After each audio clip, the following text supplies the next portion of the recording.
Today, I'll be speaking to a high-performance mindset coach who has experienced devastating loss. Despite the tragic loss, she has managed to help thousands of people. Let me briefly introduce her before I bring her on.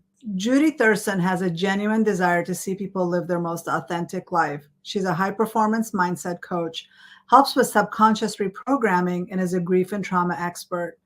In the last decade, she has helped thousands of clients transform their mental, physical, and spiritual health. Judy helps her clients unlock their superpower. She is passionate about helping her clients heal and grow through adversity. In June of 2019, Judy experienced the tragic loss of her 18-year-old son, Jacob, to opioid overdose. In the midst of her unimaginable grief, she wrote the #1 best-selling book, Beautiful Tragedy: How to Build Strength and Resilience During Life's Greatest Challenges. Her book chronicles her experience and introduces the GIVE principle. Judy is a trusted advisor for grieving families. She shares tools on how to use healthy coping skills to navigate the storms of grief and uncertainty. Hi, Judy. Thank you for joining me on the Mental Health Break podcast. Hi, thank you for having me. I'm so excited to be here. I'm glad to talk to you. I just briefly introduced you and talked a little bit about the loss of your son, but also your work as a high-performance mindset coach. Can you tell us a little bit about what is it that you do? Who do you help? And what got you interested in doing what you're currently doing? Yes, thank you.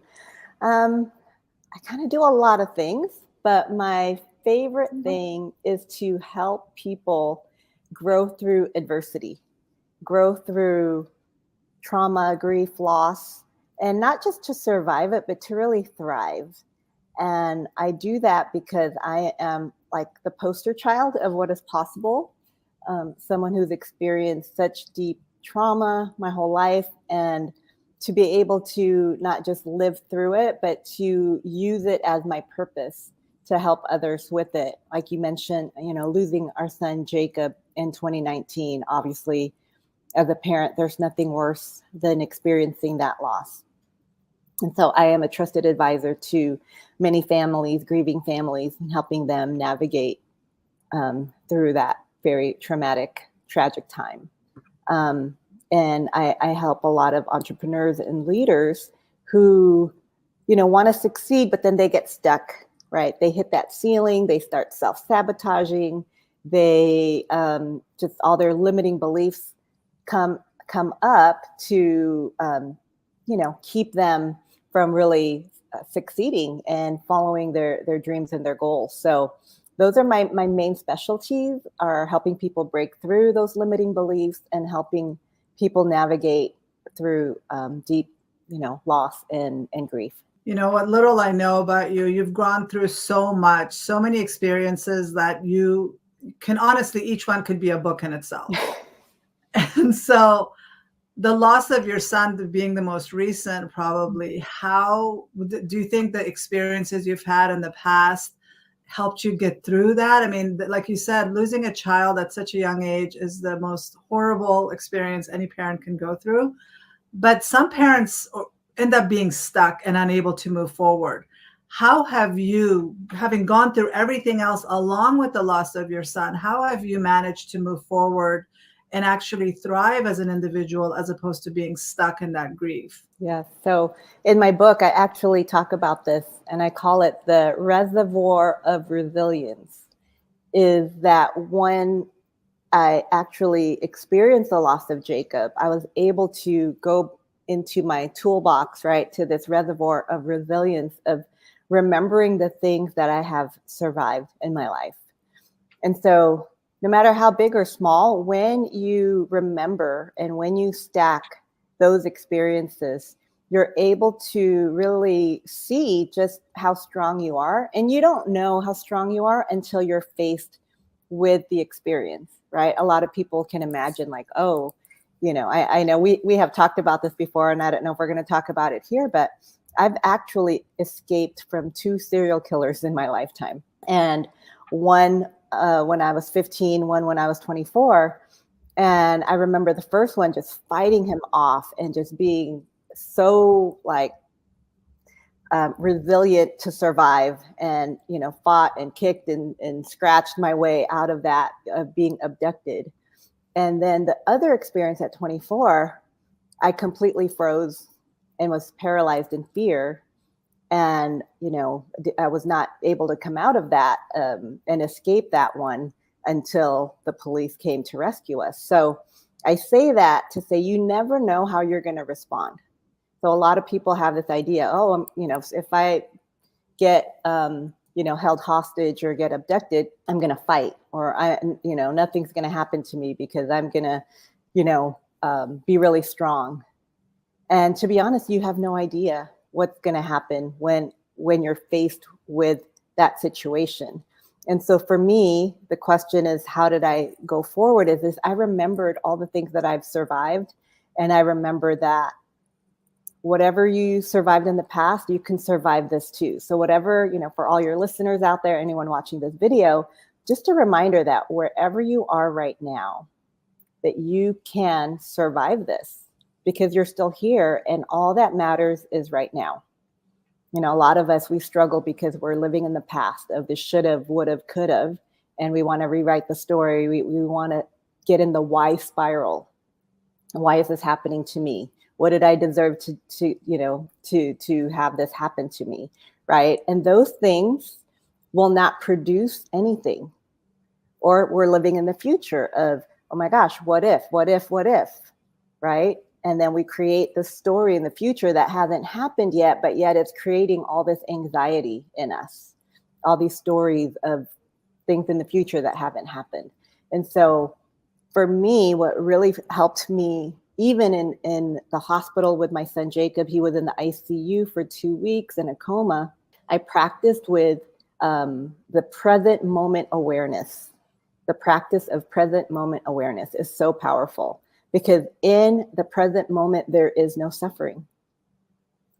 In the now, there is no suffering. So when you can just minute by minute, second by second, live in the now, that is really where what I say, that's where the magic happens. That's where you see what you're made of. That's where your resilience comes out. That's where, your heart can really expand. So those are some of the things that I've learned and I've experienced through tragedy and trauma. Wow. 2 serial killers, a loss of a child. That's a lot that you've gone through. And yet I see you as this vivacious, energetic, optimistic, amazing person. And your story is so inspirational to me, and that it gives people hope that they can survive anything. And one thing I heard, I think I was Brendan Bouchard who mentioned this, or somebody mentioned it, that what most of us go through is very common. We're not the only one that have ever survived a rape or a serial killer or a loss of a child. There are a lot of other people that have gone through that. Knowing that, does that give you peace, or does that take away from your experience? That's such a great question. For me, it actually does give me peace because it gives purpose to the pain. It gives purpose to the tragedy. And I'm the type of person, I waste nothing. So whatever it is that I've been through, I'm going to use that to help others with it, right? And there's a thing that's been studied since 9/11 called post-traumatic growth. I don't know if you're familiar with that. Mm-hmm. And at first I thought, oh my gosh, I just have like superpowers. Like, how am I growing through these really, it is almost like the more intense the trauma, the stronger I got.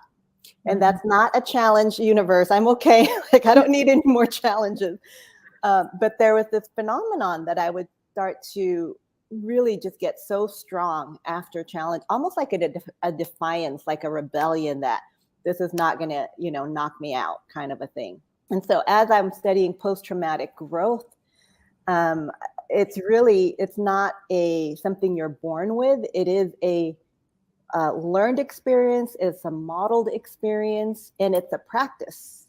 So some of the practices of post-traumatic growth are self-awareness, right? Just being fully aware, not blaming, not being a victim, not wondering and spiraling all the questions why, but just having that self-awareness. Number 2 is being in like-minded communities where there are safe people that can relate to you, right? And so I belong to, I've created many communities where I've created a very safe space for women to be able to share about their trauma. And healing happens in community of shared spaces, right? You as a doctor, you know that when you have a patient in front of you, right, that's when the healing happens, when they're able to articulate and share in a very safe way, authentically and vulnerably. And so I already forgot the question. What was the question again?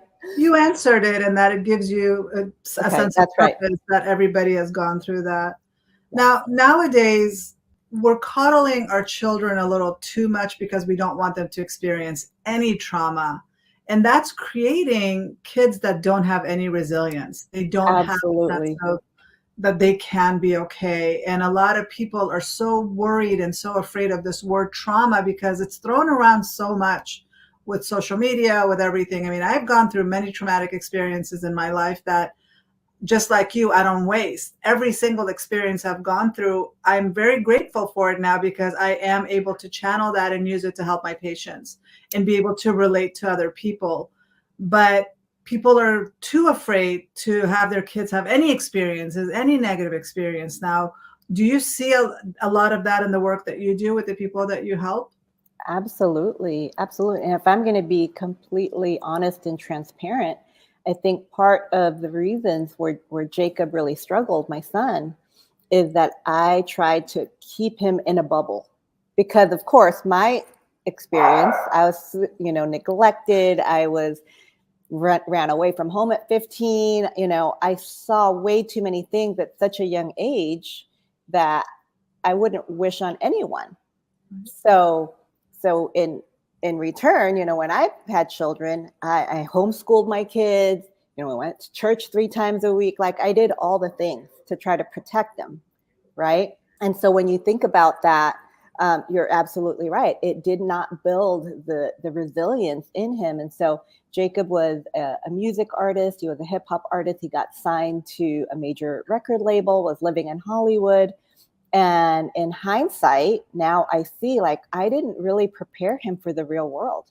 He looked at life like with Pollyanna eyes, like, oh, everyone's just, loves one another. Everyone forgives each other. Everyone is, and of course, I wish the world was really like that. Right. Mm-hmm. And I feel a lot of regret that I didn't really prepare him that, look, the real world is not going to be friendly to you. People will abuse you. People will use you, right?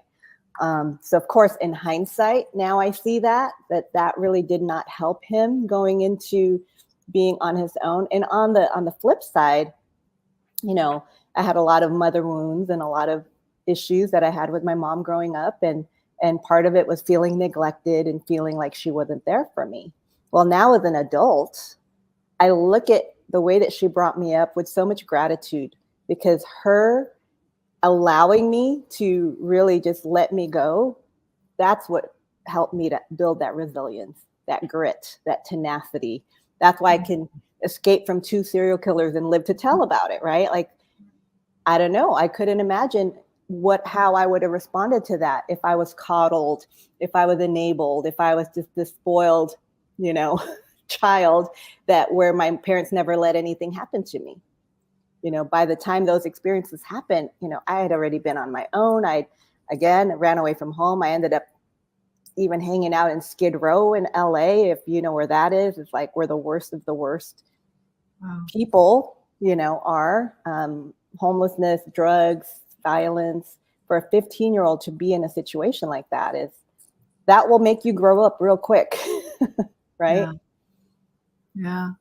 And I remember listening to when Oprah's mom was dying, she was talking about the same thing because her mom was never there for her. Her mom was not very nice to her. There's a lot of abuse that she endured where she one night had to spend the night outside on a porch because she was too dark to be inside the house where her mom worked. And so she had such a hard time saying goodbye to her mom on her deathbed. And then finally she became at peace. Because she said, if my mom didn't do all of that, I wouldn't be who I am. She grew up because of all of that stuff that she had to go through. Obviously, there's wounds, there's trauma, but you can transform that trauma. It's not an end all be all that people are so afraid of, that, oh my God. And then everything is traumatic nowadays. Everything is a trigger nowadays. And I like the idea of a post traumatic growth where, yes, I've went through this horrible experience, but I've survived and I've thrived and I've grown past it. Then now I can either help other people or even be okay with talking about it. Yeah. And that is the most important thing. And I appreciate you even having a platform like this, because vulnerability and authenticity, it's not like you can just read it in a Brene Brown book and you got it, right? It's modeled behavior. So the more that you can create a platform for people to share their stories vulnerably, and you get to see a model of, wow, that person went through that, then I can make it through what I'm going through, right? And so I think that's so important. We don't see that enough, because if you look at social media, what do we see? We see all the highlight reels. Ooh, look at me. Look at how successful I am. Look at all the cool things happening in my life. Yeah. Right. And so now, of course, these kids, they have this belief that, oh, that's success. And if I'm not experiencing those successes, then something's wrong with me. Right. Or if I feel sad, or or a lot of people use their sadness and depression to get the likes and get the attention without really understanding how they can channel that and help them learn from it and grow. One thing that came to mind when you were talking was Glennon Doyle's comment about, she's an author. She talks about we shouldn't be preventing our kids from walking through fire, but we should teach them how to be fireproof. Mm. And that spoke to me so much, and that as helicopter moms, we're totally trying to overdo it. Like, the way we've been raising our kids for these past 2 generations is unlike anything parents have done in the past. The overly, like, literally now I'm hearing about parents going to college interviews and job interviews with their kids. We're stunting their growth. We're not allowing them to be resilient and to deal with the hardships and to actually experience any negative experiences, because we're trying so hard to protect them. And it's through teaching them that, okay, that happened. Let's work on helping you get better and move past this. Right. And imagine allowing your 9 or 10-year-old to just go hang out at the mall by themselves, go to, whatever, some big city, some foreign country by themselves. You would never think to do that, right? But yet that's what we do when we have them on their phones. And when we were growing up, maybe we had influence of our neighborhood kids, some high school, friends or middle school friends. But now our kids are influenced by millions of people every day.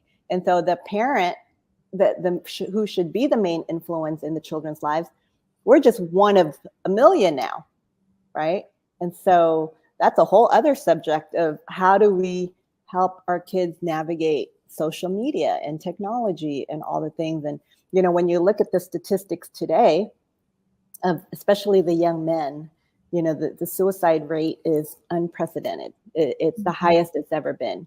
I know the numbers in the UK is 1 out of 4 men will commit suicide.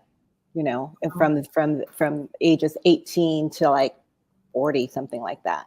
It's the number 1 cause of death now. I don't know what the stats here in the US, but I would imagine it's probably close to the same, right? Yeah. And when you think about those ages in the early 20s, when did this come out? When did social media come out? Yeah. It aligns. The timing aligns, and it just is. It's a scary time, but it's also an encouraging time, because we have people like you, people like me, who are trying to really wake up the masses and have the conversation unapologetically, and really, just bring awareness to it. It's such a scary time, because we're also growing up in this generation. We still don't know. I mean, we're probably just as addicted as our kids are to 100%. Our phones, to our social media. And if we're not aware of how to limit our time with it and how to manage it, how are we doing that with our kids? And I know it's a great babysitter, and we start giving them their phones and their tablets as babies, and so they grow up with that, and they don't, and then it becomes as much of an addiction as cocaine and opioids and whatever else, because your brain is used to that level of dopamine high, and then when you take that away from them, it's as if going through withdrawal from drugs. And we Absolutely. haven't really learned how to effectively do that with our kids in a healthy way, at least as a real consistent thing that people can actually do. Right. We talked about neglect earlier, right? And so before social media, we had the latchkey kids. I don't know if you remember that, but, two parents working, kids are by themselves to raise themselves, and the effects of that had on that generation. And the interesting thing I read recently is that the kids these days are in essence being neglected, even though both parents are home, because both parents are stuck to this, and really the whole family is. Right. And so they're feeling that same effect of neglect, even though they're physically present. Right. And so what is that doing to the psyche, right? So do you feel comfortable talking about your experience as a child? And I mean, the fact that you somehow thought it was okay to run away at 15, or something pushed you to do that. Can you talk about what led to that, and what was the level of neglect that you felt when you were younger? Sadly, I experienced abuse, very early on. So starting around 5 years old, I can remember experiencing sexual abuse.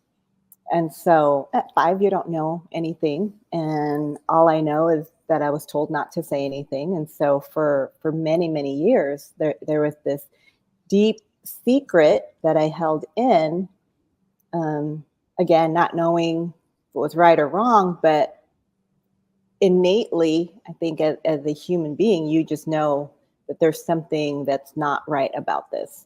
And even as I got older, I didn't really have the courage to speak up and to share what was happening. It wasn't until I was in my 20s that for the very first time, I got to share about what was happening to me. And so that sexual abuse starting at age 5 continued on up until my teenage years. I think when I was 15, that's when I left the house, because I couldn't speak up. I couldn't fight for myself. The abuse was still happening. And at that time, I was just so paralyzed with fear that I was shaming myself, because at this point I'm like, okay, you're old enough, you can fight it off, you know what's right or wrong, but yet, like in my mind, it was still as if I was 5 years old. Mm-hmm. And so it's interesting because now, we're seeing so many things in the media that's happening, where a lot of these victims are coming out being abused by, really powerful men, either in the media or, all this crazy stuff happening in the world. And I can just really relate to these women, because the question for them is, why did you wait so long to say anything? Why did you wait 20 years? Why did you wait? And as a survivor myself, I can tell you why. Because when you get abused, it's almost like you get stunted. Your growth gets stunted, and you're still reverting to, when it first happened. And so by 15, I had it, and I left the house. And when you experience sexual abuse, some people either revert to being totally promiscuous, just, self-destructive way of living, or other people will isolate, become a recluse. You'll see people maybe gain a lot of weight to try to hide, right? And so I did the opposite, where I was just a party girl. I was out, doing all kinds of things to try to just mask what was really going on inside and try to cover it up. And so that went on all the way up into my 20s, until, again, I found that safe place of a circle of women who, were sharing their stories with me, and it made me feel safe enough to share mine. And that's really when the healing started, is when I was able to bring it out. And I remember it was just stuck, that throat chakra, if you're familiar with that, it's like it would not come out for the longest time. There was so much fear there, even as an adult. And so I have so much compassion for a lot of these victims that I've been seeing, in the media. It takes so much courage to really finally let it out and be open. And so that's just a little bit of that part of my journey. Thank you so much for your vulnerability and sharing that experience. And it is a hard thing. And the sad thing is, as a 5-year-old, what did you know? What you couldn't have done anything about that. But sadly, the victims carry the shame, and we end up protecting the perpetrator instead of saying anything. And that throat chakra is an important one, because for me growing up, when I didn't feel like I had a voice, I would often get sore throats a lot. And I never made that connection that I would always get sore throats, and it actually stunts your voice because you're not really expressing yourself. The more comfortable I became about talking about past wounds, past experiences, the less occurrences of these sore throats happen. So that's definitely a thing. And then finding a group of women that made you feel safe, almost like mother figures. Absolutely. Yes, absolutely. And then back to the throat chakra. In my experience, a lot of the clients that I work with who have past especially sexual trauma that they've never shared about, have developed a lot of thyroid issues. And so I'd be interested to know, like, what the statistics of the correlation between thyroid issues and sexual trauma, right? Because there's something about when we don't just let it out, it just gets stuck right here. Like, what is that doing physically to our bodies? So that's an interesting point. It's also interesting that at 15, when you had that serial killer, you were able to fight because you didn't fight your perpetrator, but you had so much rage that you just had the ability to fight him off. But then I just got the chills. I never connected that, but you're absolutely right. And I mean, I was fighting for my life, and I didn't know I had that in me, So yeah, you're absolutely right that it was probably all that pent up anger and rage. Absolutely. So what do you think happened between 15 and 24 where you ended up freezing? Did something happen in between that kind of made you lose confidence, that made you lose touch with that rage that you had that need to protect yourself? I think it's very different when you have a gun to your face. It's very different. You think or I thought I was tough because I've already experienced something like that. And, I grew up again around gang members and, really, like, I thought I was this tough girl. And so, you're not very tough when you have a gun to your face, I have to say. And again, you don't know how you're going to respond. But when I had that to my face, the response was complete, just freeze. And I think part of that is you really just get to see your life flash before your eyes. You've heard that before. You've seen in movies, and people are in that near death. They see their life flash before their eyes. And I had that experience, like, that's how certain I was that if I didn't do what this man said, that he would kill me. Like, there was just no doubt that he was serious about, killing us. It was me and a girlfriend that he abducted. And so, when you have that much certainty and belief that this is not going to end well if you don't do what this person says, for me, I froze. I didn't fight. Feel free to talk about this or don't talk about this, but you mentioned something in our conversation previously about just being at peace and letting go. You want to talk about that? Yeah, absolutely.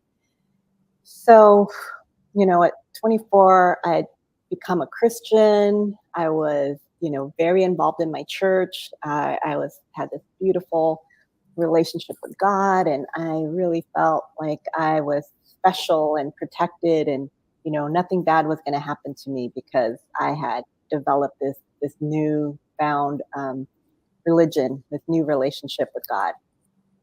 And so when my girlfriend and we went out to dinner, And when we were getting in our car, this guy comes out of the back alley with a gun, and he had a hoodie on, had the mask on, and he, points the gun at us and tells us to get in, or tells me to get in the back of the back seat, and tells my girlfriend to drive the car. And he has the gun to her side, and he says to me, if you try anything back there, I'm gonna shoot her. And so again, the certainty in his voice, there was no doubt that he was serious about what he was saying. But there was still this part of me like, oh, I'm protected. I've got my angels around me. Nothing bad's going to happen to me. And then he drove us to South Central LA to like a dingy, dark motel. And he had made us walk to the teller to get a room. And he had the gun to the back of us, and he was standing behind us, and he made us, get this room. And even up until then, I thought, oh, nothing bad. He just wants to make sure we don't get away. He's going to rob us, take the car, take our money, but, we're going to be fine. We go into the motel room. He makes us strip our clothes off. And even then, I'm like, oh, he just really wants to make sure we don't get away. Like, this is how naive my mind was. I just was still thinking best case scenario, he's going to make sure we take our clothes off so we don't run and try to tell anyone what happened. And then he threw my girlfriend into the bathroom, and then he proceeded to, rape me, put pillow over my head and raped me. And that's when I just was super just devastated, obviously. And I had this out of body experience where I was up into the ceiling, and actually I was being held by Jesus, and Jesus was saying to me, he can touch your body, but he can't touch your soul, and you're going to be just fine. And so even though this traumatic thing was happening, I actually was there, but I wasn't there, right?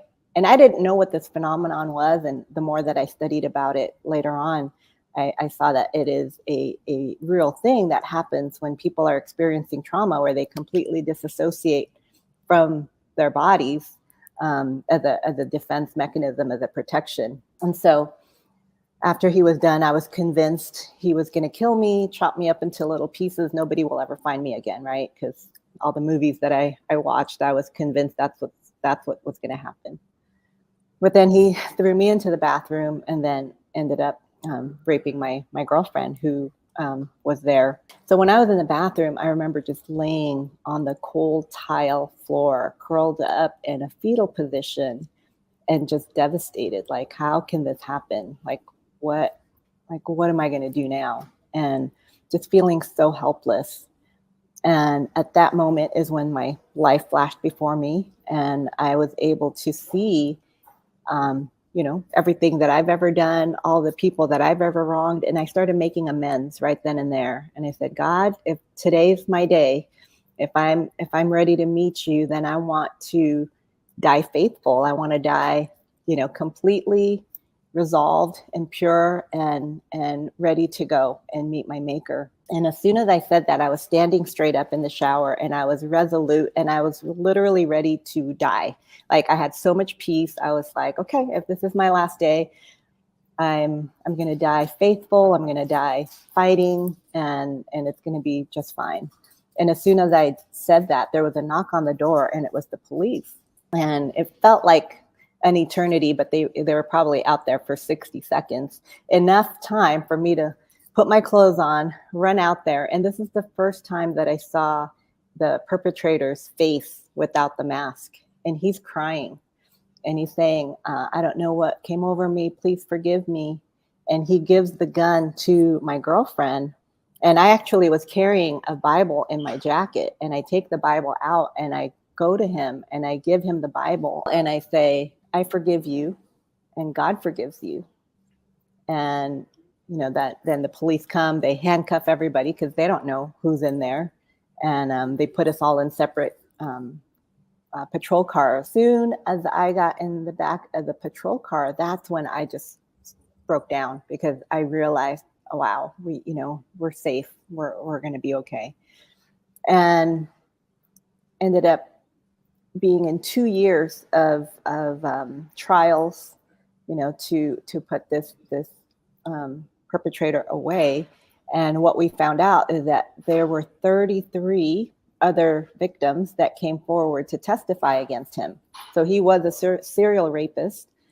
And they say for every one person that comes forward, there may be 3 that don't. So who knows really how many people this man did this to. But I can tell you that out of everything that I've been through, because there was that instant forgiveness and peace and letting go, I've never had to deal with that situation, going forward. Like I just felt so much peace that it was over and we were rescued. And honestly, I've been able to help so many women who have experienced rape and sexual abuse, and they trust me. I get emotional. They know that I've lived it, so they can hear it from me, and they see what life could be like and what is possible for them. So as horrible and as traumatic as this experience was, also I know that the level that I can help people is there's so much depth there because of what I've experienced. And so in a weird, crazy way, I am grateful for it, because I know that that experience is what has allowed me to really serve and give and help so many women heal. So yeah, and just a little snippet of that experience, but that was definitely a very challenging one. Wow. I just admire your bravery, your courage for sharing that story, and your ability to forgive. That's a hard thing to forgive, but you were able to leave it. And I'm glad that you had your faith to help you get through that. Has your faith been the thing to help you get through Jacob's death as well? 100%, 100%. I mean, I think for me, my faith has evolved. When I first became a Christian, there was a lot of dogma. There was a lot of, this belief of, oh, nothing bad's going to happen to me because I'm a Christian now. And it's like, oh, good things don't happen to, or bad things don't happen to good people kind of attitude. And then you realize, no, life happens to all of us. How are you going to navigate it when it happens to you? Right. And so as I've evolved in my beliefs and my faith, I'm really realizing that we don't know what's happening on the other side and what purpose, what reasons, even what gifts come from tragedy, and really being able to create meaning from it, right? Because we're meaning making machines, and in my opinion, every situation that we go through, it's neutral. It's just what it is. It's a situation, right? The rape was a situation. What meaning did I give it? Mm-hmm. Here's the interesting thing. Me and this other person, right? Both of us experienced the same thing at the exact same time. I created a meaning for this as, wow, I'm going to make purpose out of this pain. And I'm going to use this to help people. And I'm going to use this to propel me to make an impact in this world. Mm-hmm. Where this other person, and no judgment, I'm just saying that the duality of how both of us experienced this, right? She ended up hating God. She ended up feeling like, why did this happen to me? This is not fair. Mm-hmm. She ended up, getting divorced. She ended up really not being able to overcome, mm-hmm. Not that there's a right way to overcome, but I'm just saying that there's 2 different stories that were created. Right. And so think about that. Whatever's happening in your life right now, you get to narrate the story to it. Mm-hmm. You don't have to allow the world or the circumstance to narrate the story for you. You get to create the story. Even Jacob's passing, right? He passed from a drug overdose. I could have created a story of like, oh my gosh, I'm a horrible mom. My kid was, a drug addict, like whatever, right? I could have created all kinds of stories of shame, stigma, woe is me. And kept you stuck. Yeah. It kept me stuck. But I've created the story of, you know what? We're going to use this to, again, bring awareness, bring education, help other parents navigate this so that they don't have to be alone. It's so isolating already as it is because of all the shame and stigma. My husband and I, we put ourselves out there. He's creating a documentary right now. I've written a book. right? We host events and workshops and retreats to help people bring that safe space to them so that they know they're not alone and that you can survive and thrive from any of these experiences that we're talking about. So it's really all about what story you create. And I love the saying about God doesn't call the prepared, he prepares the called. Mm.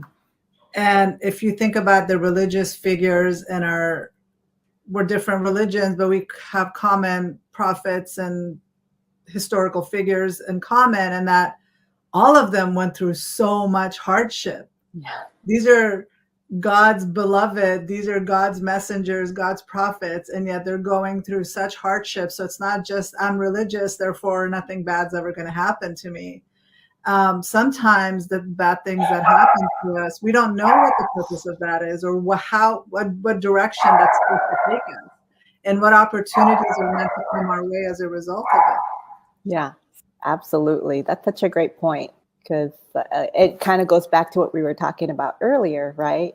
Like all of us as parents, we want to be proud of our kids. We want them to grow up to be successful adults. We want them to thrive. We want them to, we want the best for them. And in the scriptures, talks about that suffering is what produces perseverance, and perseverance is what produces hope. And a lot of times, when we keep our children from suffering, and not even our children, ourselves, when we keep ourselves from suffering, right, we keep ourselves from that growth. We keep ourselves from growing, from really getting to the other side, right? When I talked about the work that I do with people, helping them overcome those limiting beliefs, part of that is helping walk people through their suffering, not prevent them from suffering. No, the only way for us to heal any of this is not to avoid the suffering or to avoid the feelings. We have to feel it to heal it. It really, it sounds cliche, but we really have to allow these dark emotions, these negative emotions to come through us and out of us in order for there to be healing that happens in its place. But people, and my work anyway, that I've realized is what they don't realize is that these unspoken emotions, they stay alive inside of us. They don't go away just because we ignore them. If you chose to ignore, like maybe that your friend chooses not to look at what happened and would rather avoid it, and maybe she's getting into one bad relationship after another as a result of that, or her marriage is suffering, or her other relationships in her life I literally had a patient who went through severe sexual abuse at the hands of her father, and at 19 she left and moved away, but then at 80 she started having nightmares as if he was still alive and he was about to harm her. Wow. So and then going back through, as we walk back through her choices, every choice she made from 19 until 80 was just chaos after chaos, because she never healed from what happened. And she was just trying to cover up, like trying to avoid, trying to ignore. And it never went away. It doesn't go away at 80. It doesn't go away at 90. So the best thing to do is to just brace yourself, find somebody like you to help them walk through the pain, walk through the struggle, and know the promise of it gets so much better on the other side once the wound is healed. Wow. Yeah. 80 and 90, that's intense. That's intense. And I always say, grief is energy. And energy has to have a place to go. So when we stuff it, that's what causes physical ailments. That's what causes mental health. That's what underlying a lot of, addictions, different things, because we're trying to shove it down with things to give us that temporary relief. When really, like you said earlier, you do have to feel it. And a lot of people don't want to, because again, we're not taught how to, we're not modeled how to. And so there's so much fear of the unknown of like, oh, if I do that, like, I know I talk to a lot of people who are grieving, and they don't want to cry because they say, if I let one tear down, it's never going to stop. That's not even true. Eventually it will stop, but the tears are so healing. Did you know that under the microscope, your tears have a different chemical makeup than your sad tears are different than your happy tears, than your fear tears. They're all different. Yes.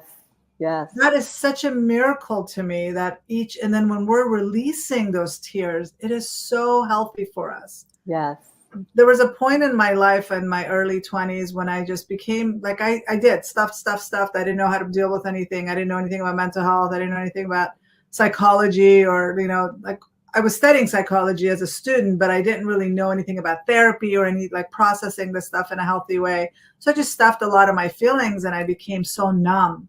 Mm. And I was like, God, I'm so numb that you could literally kill somebody in front of me. And I'd be like, eh. And that scared me. And so I started renting really sad movies to force myself to cry. Yeah. And that crying helped me get back in touch with my that soft, sensitive side of myself. And then it removed the wall that I built up. Like we talked about how you could be resilient and you can be tough and strong, which is great. But the extreme end of that is somebody can build a bunch of walls around themselves and just not want to feel anything. And they're like, I'm just strong. But really, it's out of fear that they're building this huge wall around them because it's easier to hide behind that. And I wouldn't consider that resilience or strong. And it's important for that individual to make that distinction that if I'm not thriving, if I'm constantly in fear, if I'm constantly triggered by every little thing, and everything is affecting me and I'm still reacting emotionally to it, you're not healed at that point. You still need to go get that work done. And I liken this to, do you remember being a kid and seeing a shadow on the wall in your bedroom and it's like a scary shadow that you're thinking, what is that? Mm-hmm. And then all night you could be hiding under your covers and wondering, okay, how am I going to fall asleep with the scary thing in my room? Or you could just turn the light on and realize that's just a coat that I put over there. Yeah, that's great. That's great. And that's like seconds. That's like, it takes literally seconds for you to be like, oh, it's just a coat. And then you just go to sleep. Or you could suffer the entire night and wonder how you're going to fall asleep with a scary image or shadow in your room. I love that. I love that. That's so good. That's so good. Yeah. And I think, so many people, I always say we're grief illiterate, especially in the Western world, and we're death phobic. Yes. So you add those two things together, you wonder why people aren't willing to do the work because there's so much fear there. And it's really not fear. I think it's just the lack of education, the lack of information. Fear of the unknown, fear of uncertainty, like you said, fear of not knowing what one tear might mean. I mean, when I used to have a lot of anger, I was afraid to express anger because I thought it would be such huge rage that I'd be afraid of myself.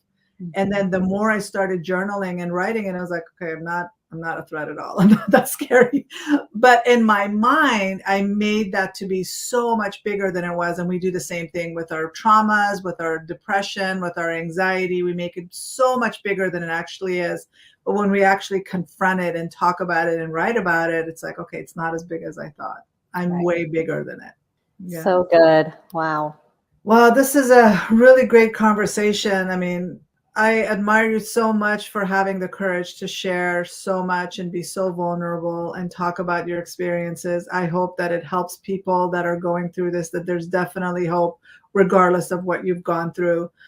There are people that have survived horrific experiences. And again, like you said, they either remain stuck and just completely like allow life to just fall apart around them, or they can actually move through it and thrive and still be successful and still have a connection to God and to faith, because you don't know what plans God has for you. Right. And sometimes it doesn't look like the way that we think it's going to look, right? I mean, I remember being a young adult and just knowing I was made for more and I was meant for more. And I had this desire to impact, a lot of people, not for my own ego, but just to share and let, like, there's no way that all these things happen in my life just for me to be selfish with it. Yeah. There's a purpose for it. And so now that, I'm able to share it with as many people as possible, I don't take it lightly. It's a gift, and I'm very grateful to be able to share it in platforms like this and I host conferences and workshops and retreats and different things that just help people not feel alone. I think that's my main purpose, is like, I want to help people to see that they don't have to do this alone, and that I can be an example of what's possible for them. And you're removing the shame and the stigma around it by talking about it. You talking about it and you being vulnerable gives other people permission to be vulnerable. Me even sharing my history of anxiety and everything I went through in my 20s and 30s. At first I was like, oh my God, I shouldn't talk about any of this. I shouldn't tell anybody, but I don't want that stigma to hold anybody back. There's no need to suffer. We suffer by not talking. We suffer by hiding. We suffer by just not wanting to say anything and protecting our perpetrators. Share, talk, write about it. Start with journaling. Just write about it first if you don't feel comfortable talking to anybody about it. Right. And to be honest, I would trust a doctor that's actually had the experience more than someone who's just there teaching me from a textbook. You know what I mean? So I appreciate that you show up that way in the world. And, we need more therapists, doctors, psychiatrists, that are really able to share their life as well. Because I think that's the common denominator we all have, Right. On a heart level, is our experiences and our stories, not our degrees or our money or successes. It's about the connection of what we've been through. So yeah, that common connection, that bond is very strong. And it really, you end up finding people. And they say some of the most beautiful, the strongest, most wonderful people are people that have gone through so much and they've come out the other way stronger and better and happier. And so that is what's possible. And you demonstrate that. And I admire you so much for that. Oh, thank you. Thank you. Well, such an honor to be here. And, I love that we get to have this connection and we get to be local and be in each other's lives. So thank you for having me. I appreciate that so much.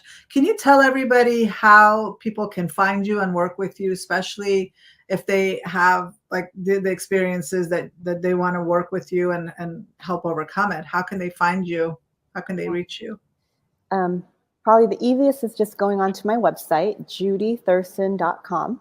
That's JUDYTHURESON.com. And there you'll find ways to work with me, whether it's grief recovery. I host an online group called From Grief to Growth. And how can we transform your grief into growth? That one's a really powerful 7-week course. And then I also have small group coaching containers. I host retreats. The next one will be in the UK in March and in Bali in August of next year. So you have a lot of time to prepare. So come join me. And I partner with a lot of amazing coaches from all over the world. One in particular, he's one of the greatest trauma coaches.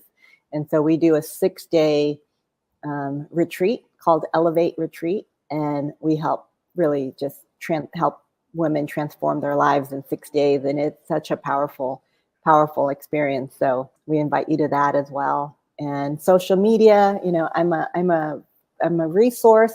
If you have anyone, you or anyone that's struggling, just reach out to me on social media or email, my website, and I'm very available to just connect with you. I'll make sure to share all of that in your show notes so people can find you and work with you. And your retreats sound amazing. Bali, come on. Oh, and I forgot, get my book, Beautiful Tragedy. There's a lot of amazing tools, really practical tools.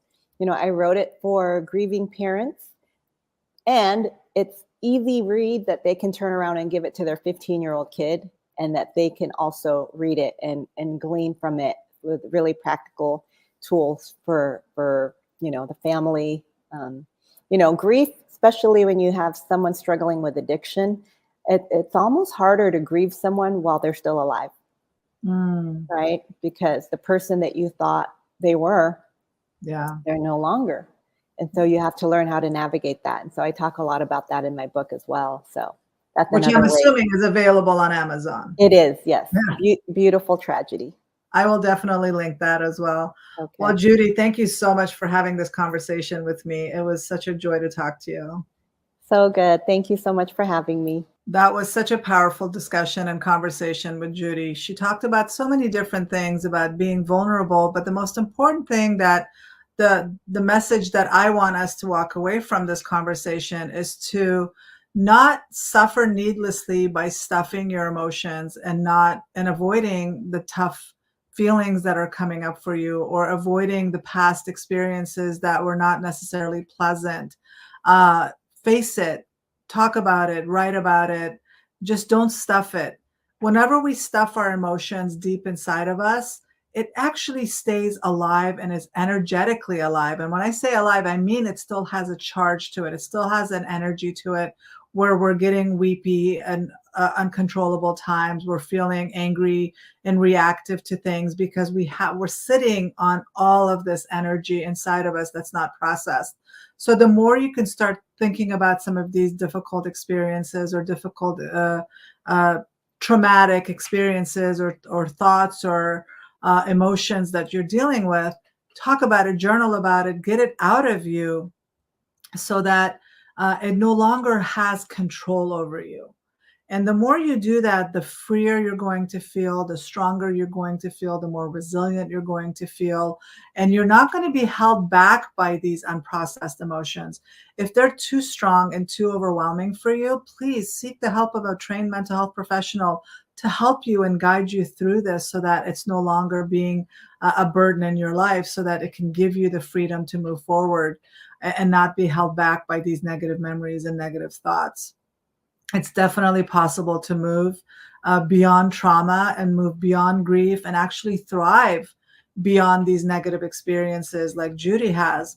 So if you want to learn more about Judy, you can go to drsekandari.com/podcast, and that will link you to her show notes page. And then if you haven't subscribed to our podcast or to our channel, please do so that you can know when new episodes drop.